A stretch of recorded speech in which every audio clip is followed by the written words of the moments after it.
ദൈവത്തിന് മഹത്വം. നമ്മുടെ പ്രതിദിന ആഹാരം മാർച്ച് 3. ഈ സ്നേഹം യഥാർത്ഥമാണ്. നാം പാപികളായിരിക്കുമ്പോൾ തന്നെ ക്രിസ്തു നമുക്ക് വേണ്ടി മരിച്ചു.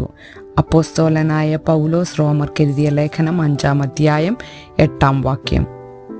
എൻ്റെ കാൽ കീഴിൽ നിന്ന് പരവതാനി വലിച്ച് നീക്കിയതുപോലെ എനിക്ക് അനുഭവപ്പെട്ടു, ജോജി പറഞ്ഞു.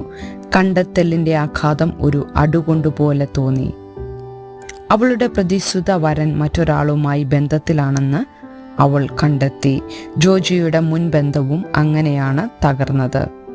എന്നാൽ പിന്നീട് ഒരു ബൈബിൾ ക്ലാസ്സിൽ വെച്ച് ദൈവസ്നേഹത്തെക്കുറിച്ച് കേട്ടപ്പോൾ ഇത് മറ്റൊരു തട്ടിപ്പാണോ, ദൈവം എന്നെ സ്നേഹിക്കുന്നു എന്ന് പറയുമ്പോൾ ഞാനത് വിശ്വസിച്ചാൽ ഞാൻ വീണ്ടും വഞ്ചിക്കപ്പെടുമോ എന്ന് ചിന്തിക്കാതിരിക്കാൻ അവൾക്ക് കഴിഞ്ഞില്ല. ജോജിയെപ്പോലെ മറ്റൊരാളുടെ സ്നേഹവാഗ്ദാനത്തോട് ജാഗ്രതയുള്ളവരായിരിക്കാൻ ഭയപ്പെടുവാൻ പോലും നമ്മെ പ്രേരിപ്പിക്കും വിധം തകർന്ന ബന്ധങ്ങളുടെ അനുഭവമുള്ളവരായിരിക്കാം നാമും. ദൈവത്തിൻ്റെ സ്നേഹത്തെക്കുറിച്ചും അതും വഞ്ചനാപരമാണോ എന്ന് ഈ വിധത്തിൽ നമുക്ക് തോന്നിയേക്കാം. എന്നാൽ അത് വഞ്ചനാപരമല്ല.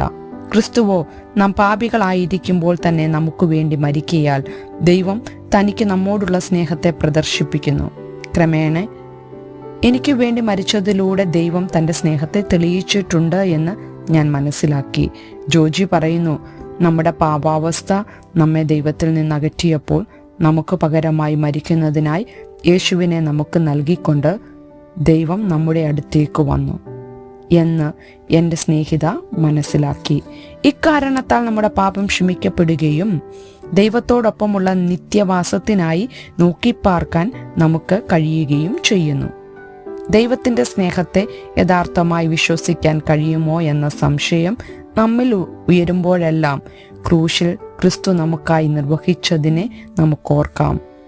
ദൈവം വിശ്വസ്തനാണെന്നറിഞ്ഞുകൊണ്ട് ദൈവത്തിൻ്റെ സ്നേഹ വാഗ്ദാനത്തെ നമുക്ക് വിശ്വസിക്കാം. ചിന്തിക്കുക, ദൈവസ്നേഹത്തെ വിശ്വസിക്കാൻ നിങ്ങൾക്ക് ബുദ്ധിമുട്ട് തോന്നിയത് എപ്പോഴാണ്? എന്തുകൊണ്ട്? ക്രിസ്തു നിങ്ങൾക്ക് വേണ്ടി മരിച്ചു എന്ന അറിവിന് എങ്ങനെയാണ് നിങ്ങളുടെ പ്രതികരണത്തെ മാറ്റാൻ കഴിയുന്നത്? ദൈവത്തിന് മഹത്വം.